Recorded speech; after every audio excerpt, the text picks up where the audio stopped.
પણ લોકો શું કરે છે? જૂટવી લેવું છે ને લઈ લેવું છે.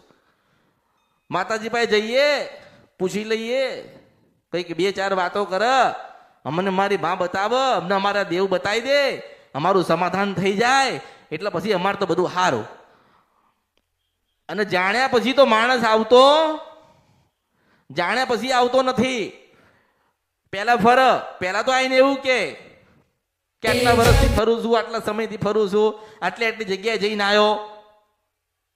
પછી સત્યની શોધ થતી નથી, માણસ નિરાશ થઈ જાય. એ નિરાશા આવે નહીં, ભક્તિ જતી ના રહે. એટલે અમૃતની મેળી નાના મોટા પ્રમાણ આપી દઉં છું. માણસને નાના મોટા પ્રમાણ મળ્યા પછી પણ એનો ભાવ મેરડી પ્રત્યે રહેતો, મન ભટકી જાય.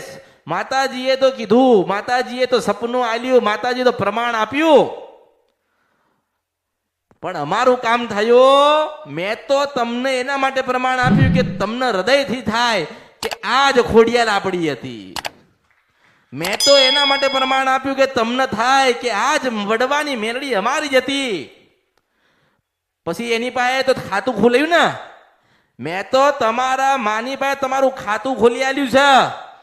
એમાં અઢળક ભક્તિના પૈસા ભેગા કરો, ભક્તિનું પુનરાવર્ત ભેગું કરો, સમર્પણ ભેગું કરો. જે દારે જરૂર પડશે ને એમાંથી જોઈએ ને એટલી સંપત્તિ તમને મળશે. એવું મેળવીશું એટલે અઢળક તમને સુખી કરશે. પણ ખાતું જ ખોલ્યું ના હોય તો મા બાપ સેવા કરે, દીકરાનું ધ્યાન નથી, દીકરીનું ધ્યાન નથી, આડા અવળા રસ્તે જતા રહ્યા. પછી આઈને મને કહે માતાજી અમે તો મેરડીને તમને જ પૂજીએ છીએ. અરે હું શું? એ લોકોના મગજમાં વેમ માસ્તર, માણસના મગજમાં વેમ છે કે અમારા ઘરે મેલડી બેઠી ના એ જ મેલડી બોલે છે. ના, હું અમૃતની જોગ માયા મેલડી બોલું છું. અમે તો મેલડીમાંની તમારી ભક્તિ કરીએ છીએ. એટલે મારી ભક્તિ કરી છે, મારી ભક્તિ કરી હોય તો એને તો 1 કરોડની ગાડી હોય મેલડી શું. કેમ તારી પાસે સાયકલ નથી? કારણ કે તે તારી મેલડીના ગુના કર્યા છે.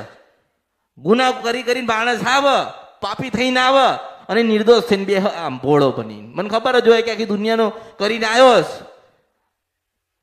મારે કઈ જોઈતું નથી, હું એમ કહું છું મારે કઈ જોઈતું નથી, પણ તમે જેની પાસે લઈને આવ્યા છો એને તો આપી દો. શું તમે તમારી માની ભક્તિ કરતા હોય ને તમારા જીવનમાં દુઃખ આવે તો તમે દીવા બંધ કરો છો? કોઈ દીવા બંધ કર્યા? આ તો કે અમે માતાજી પાસે ગયા ને, અમે માતાજી પાસે ગયા 6-12 મહિના અમે જયા, અમારું કામ ના થયું.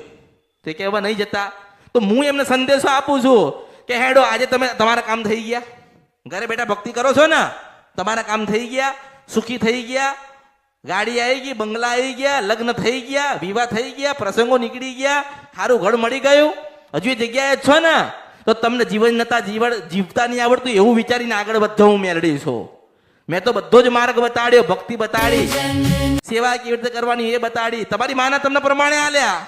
કોણ આલસ? કોઈ આલસ માસ્તર?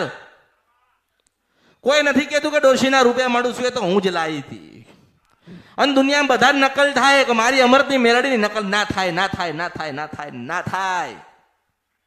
હું છેલ્લી પહેલી જે તમને તમારી માં ગોતીન સહી સિક્કા પાકા હોના જેવા દસ્તાવેજ કરીને આપું ને એનું નામ અમૃતની મેલડી. અરે બતાવ તો પેલો પિંજરામાં બેઠેલો પોપટ બતાવે છે, પણ એ પોપટ એવું ના કે 12 વાગે રાજપરાની ખોડિયા લાવશે હું મેલડી છું. જાણી લીધું, પતી ગયું, પૂછી લીધું, સુખી થઈ ગયા. પણ તમે વિચાર કરો કે એવું નક્કી કર્યું આપણો અહીં વારો આવતો નથી, આપણને માતાજી પાસે કોઈ લઈ જતું નથી, આપણે તો સેવા કરીએ છીએ, આવી સેવા કરીએ પેલી સેવા કરીએ છીએ, માતાજી આપણને જવાબ આલતા નથી. માતાજીની પાસે જઈએ છીએ પણ માતાજી આપણને બોલાવતા નથી. કેમ? એવો ભાવ કેમ લાવો છો? તમે તમારી માના દીવા કરો છો, તમારું કામ હજુ નહીં થયું તો તમે આમ દીવા તો બંધ કરો. જો તમે અસલ તમારી કુળદેવીના દીવા બંધ કરી નાખો ને કે માં તું અમારું કામ નહીં કરતી અને અમે તારા દીવા બંધ કરીએ છીએ તો તમે સાચા કહેવાય.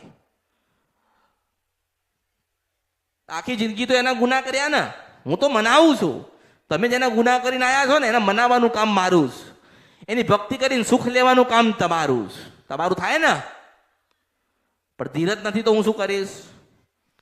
ધીરજ નહીં તો હું શું કરીશ? અને કહું છું તો કે કોઈ મારી પાસે આવશો નહીં.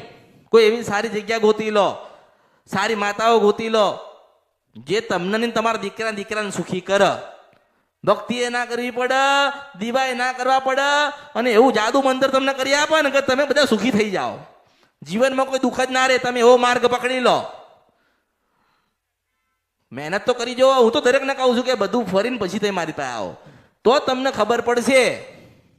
તો તમને ખબર પડશે. મેં કોઈને કીધું નથી, મેં એવું કોઈને બાંધ્યા નથી કે ભાઈ આ 2 વર્ષની બાધા છે ને 1.5 વર્ષની બાધા છે ને તારું કામ થઈ જાય તો માંડવો નાખજે ને જાતર કરજે ને તાવ વાલજે ને બકરો વાલજે ને દારૂ પીવડાવજે ને સુખડી આલજે ને શ્રીફળ આલજે. મેં કોઈને બાંધ્યા?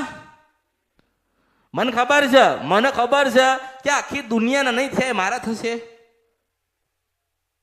આજે માતાઓ જાણી લીધી, ભક્તિના માર્ગે ગતા રહ્યા, પછી અહીંયા આવવાનું નહીં, કોઈ જ્ઞાન લેવાનું નહીં, પછી દુઃખ પડે એટલે પછી આવે. શું થાય?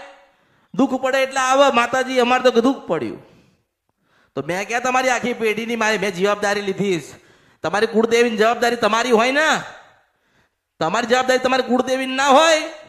મંદિરમાં તો એ બેઠી છે, નિવેદ તો એ લે છે, દીવા તો એના કરો છો, ભક્તિ તો એની કરો છો, અને દુઃખ પડે એટલે અમૃતની મેલડી પાસે આવો છો. મેં તો હાવ હોના જેવી કરીને આપી હતી, પણ આ તમારી માં કેમ દુઃખ દે છે કે એ રિહાઈ ગઈ કે અમૃતની મેલડી છૂટી ગઈ? હું સિદ્ધ બની શપરા નથી કંદ્રપ્યા મેલડી છો. એટલે હું તો કહું છું કે ભગવાન કદાચ ખોડિયાલ આવે કે ચાઉંડ આવે ને કહે ને કે માગ શું જોઈએ છે, તો મને મેલડીને માગજો, હું મેલડી છો. કારણ કે જીવન છે, ભગવાન પરમાત્મા ધરતી પર મોકલ્યા છે એટલે ઘણું બધું દુઃખ આવશે ને ઘણું બધું સુખ આવશે. સુખ તો કદાચ એ સમય નીકળી જશે, દુઃખનો સમય નીકળશે નહીં. અને દુઃખનો સમય હોય અને મારા જેવી મેલડી જો આવીને ઊભી રહે ને તો ગમે તેવા દુઃખના સમયને સુખમાં બદલી નાખે છે. હું મેલડી છું, મને ઓળખો ને તો ઓળખાય. એટલે મને તો ખબર જ છે કોના હૃદયમાં મારા પ્રત્યેનો કેટલો પ્રેમ, કોણ મને કેટલું પ્રેમ કરસ, કોણ મારા હૃદયમાં મારી 4 વાતો શું સાંભળીને ગયા ને તો મને ખબર હોય. આજે 2, 4 કે 6 મહિના આયા પછી બંધ થઈ ગયા તે ભક્તિ હતી, ભજન હતું. જાઓ ને તમે મંદિરોમાં જાઓ છો, મોટા મોટા મંદિરમાં જાઓ છો તમે બધા, તો તઈને પૂછ્યું તાજેને જૈન કોને તાજીને વાત કરો કે અમે સવાર સાંજ અહીંયા મંદિરે આવીએ છીએ દર્શન કરવા, તોય દુખી છીએ. ત્યાં કોઈ જવાબ તમને આલતો નથી. એવું કહેવામાં આવે કે પ્રાર્થના કરજો, તમારું આ કામ થયે તમે આટલું કરી જજો. એવું ના કે આટલા વાગે બનશે તો અમૃતની મેલડી લઈને આવી હતી. એવું થોડી કે, એવું ના કે. એ તો હું જ લઈને બેઠી છું. સમય મારી પાસે છે, વેળા મારી પાસે છે, ચોઘડિયું મારી પાસે છે. શંકર ભગવાને મને તૈયાર કરીને જ મોકલેલી છે. શંકર ભગવાને મને હોનાના રથમાં હજાઈને જ મોકલી છે.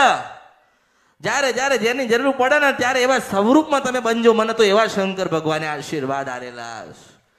અને મેં કોઈને એવું નથી કીધું કે તમને ખોડિયાનું દુઃખ છે. મેં તમને એવું કીધું કે હું તમારી માં જ બોલું છું ને તમે આ કર્મ કર્યું, તમે આ ભૂલ કરી, તમે માના ગુના કરે તમે દુઃખી થાવ છો. અને ક્યાં કોઈ જગ્યાએ લખેલું, કોઈ જગ્યાએ કોઈ વાંચ્યું, કોઈ મંદિરે છે કે તમે મારા હું તમારી? એ તો હું જ લાવી ને, હું લાવી. ક્યાં હતું લખેલું? કે કઈ જગ્યાએ લખેલું હતું? કોણ કહેતું હતું? અમૃતની મેલડી કહેતી હતી. કારણ કે શંકર ભગવાને શબ્દો આલ્યા. ભગવાનના શબ્દો કોણ ક્યાં લેવા જાય? પણ મહેનત કરી જો. હજુ હું તો કહું છું કે તમને એવું લાગે ને કે અમારું કામ અહીંથી થતું નથી, તો તમે છે ને દુનિયાના પાતાળમાં જઈ આવો. પછી છે એટલે તમને એક અફસોસ થશે. 12-6 મહિના થશે ને અફસોસ થશે. યારો સાચી જે ગાડી હતી ને છૂટી ગયા છીએ. સાચી માતાની ઓળખ હતી ને એ અમારામાંથી નીકળી ગઈ. જો તમે મારી પાસે આવતા હોય ને તમે એમ કહો માતાજી દુઃખી છીએ, તો કેમ દુઃખી છો? તમે મનથી પ્રશ્ન કરો ને, તમે તમારા આત્માને પૂછો કે તમે કેમ દુઃખી છો. ત્યારે અમૃતની મેલડી જવાબ આપશે કે લોભ હતો, લાલચ હતો. ત્યારે હું મેલડી જવાબ આપીશ. ભક્તિ નથી, સ્વાર્થ હતો. તમે સ્વાર્થ લઈને આવશો ને તમારા કોઈ કામ નહીં થાય. સ્વાર્થ લઈને આવશો તો કામ નહીં થાય.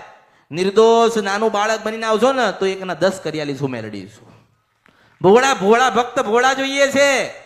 ભોળા ભક્તની શોધમાં છું. ભોળો ભક્ત જોઈએ જેને હું મળું ને તોય એવું ના કે માં તું મને મળી છે ને તું મને આટલું આપી દે. હું કદાચ એને મળું ને હરું ભરું તોય મને ના કહેવો જોઈએ ભક્ત કે માતાજી મારે આટલી વસ્તુની જરૂર છે તું આટલું આપી દે, માતાજી મારું આટલું કામ કરી દે. હું એવા ભક્તની શોધમાં નથી. હું એવા ભક્તની શોધમાં છું જે મારી શોધ કરતો હોય. હું મેલડી છું. જે મારી શોધ કરતો હોય ને હું એવા જ ભક્તની શોધમાં છું. પણ એવા ભક્ત મળતા કાંઈક મનની અંદર આવી જાય, ભાવ આવી જાય એવો એમ કે માતાજી આપણને સુખી ના કરી દે, માતાજી આપણા આટલા કામ ના કરી દે. હું કરી દઈશ. તમારો શ્રદ્ધા છે, ભાવ છે ને તો હું કરી દઈશ. મોડું તો મોડું પણ થોડું મોડું થશે પણ અંત જતા મોડું તો નહીં ચાલું. સારું આલીશ, સુંદર આલીશ. સાચવો, ભાવ રાખો, પ્રેમ કરો, તમે ભોગવો ને હું એવું મેલડી આલીશ. પણ તમારામાં મારા પ્રત્યેનો પ્રેમ હોવો જોઈએ. તમારા હૃદયમાં જેમ તમે ખોડિયાલ કરો છો તો 5 વખતે મને યાદ કરી લીધો હોવી જોઈએ ને. મેં કાં કીધું કે મારું ભજન કરજો? મેં તો એવું કીધું કે ખોડિયાલનો દિવસ આવે છે, ખોડિયાલનું ભજન કરજો. ખોડિયાલને યાદ કરીને ખોડિયાલને રાજી કરજો. કારણ કે મારો ધર્મ મેં બજાવ્યો ને કે તમારી કુળદેવી આ છે, તમે એને પૂજો, એની આરતી કરો, ભક્તિ કરો, એને સુખડી ધરાવો, બધા ભેગા થઈને માને કાલાવાલા કરો. માગવાનું નહીં, કાલાવાલા કરો. કાયમ તમે કરશો તો એક દાડો માં સાંભળશે. આપણે એક જ દિવસ સંભળાવવા માટે રોજ કેવું પડે. આપણે રોજ રૂપિયો ભેગો કરીએ તારે 1000 રૂપિયા થાય ને માસ્તર? સીધા 1000 થતા એક રૂપિયો ભેગો કરો ત્યારે 1000 રૂપિયા થાય. અને 1000 રૂપિયા ભેગા થાય તારા આનંદ થાય. 1000 રૂપિયા મારી પાસે પડ્યા છે આજે. રોજ ભક્તિ કરો, માને કગરો, કાલાવાલા કરો. એક દાડો માં તમને કહે છે કે તારે શું જરૂર છે, હું મેલડી છો. એટલે તમારામાં ધીરજ અને ભક્તિ હશે તો તમારા બધા જ કામ થઈ જશે. મને ઓળખો. અને મેં કોઈને કીધું નથી કે તું મારી સેવા કરજે. મેં કોઈને બાધ્યા નથી ને કોઈને બાધા આલી નથી. હું એક જ અમરની મેલડી એવી છું કે કોઈને બાધાય નથી આલી ને કોઈને બાધ્યાય નથી સેવા કરવી તો જા નહીં કરવાની સેવા, પણ ઘરે સેવા કરજે. હું મેલડી છું. ઘરે અહીં સેવા નથી કરવી તો કઈ નહીં, પણ ઘરે સેવા કરજે. કારણ કે હું તમારા હૃદયમાંથી નીકળી ગઈ તો પગમાં કાંટો નહીં વાગે, પણ કદાચ તમારી માનું ભજન તમારી પાસેથી નીકળી ગયું ને તો તલવારનો ઘા વાગશે. હું મેલડી છું.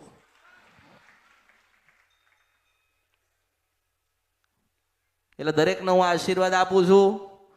તમારી ભક્તિ તમારા હૃદયમાં જેની કરતા હોય, જેને માનતા હોય એની ભક્તિ કરજો. મંગળવારના ઉપવાસ કરજો, સવારે વહેલા આરતી કરજો, સાંજે આરતી કરજો. જેટલું બને એટલું તમારી માના માટે તમે કરજો. કોઈ જીવનમાં નિરાશા રાખશો નહીં, કોઈ મનમાં વેમ રાખશો નહીં, કોઈ મનમાં કોઈ બીજી વાત આવવા દેતા નહીં. આપણો ધ્યેય એક જ છે કે આપણે ખોડિયાલના આ જન્મમાં રાજી કરીને વિદાય લેવાની સૌ મેલડી. આ જન્મમાં મેલડીને રાજી કરીને અવતાર બીજે લેવાનો છે. આ જન્મ આ જીવના આ શરીરના ખોડિયું છોડતા આપણે બુટ બલાટ કે બેચરા કે કાળકાની ભક્તિ કરીને એને રાજીપો કરીને આપણે આ ધરતી ઉપરથી જવાનું. એટલે ભક્તિ બનીને ભક્તિભાઈ થઈને પછી ધરતી પરથી જજો. તમે કોઈ સામાન્ય નથી. દરેકની પાસે થોડી દેવી શક્તિ તો હોય. ભજન કરતા હોય, ભક્તિ કરતા વિશ્વાસ હોય એટલે દેવી શક્તિ તો દરેકની પાસે હોય. એ દેવી શક્તિને ઓળખવી હોય, દેવી શક્તિને જોયું હોય તો 12 થી 4 નું ભજન કરજો.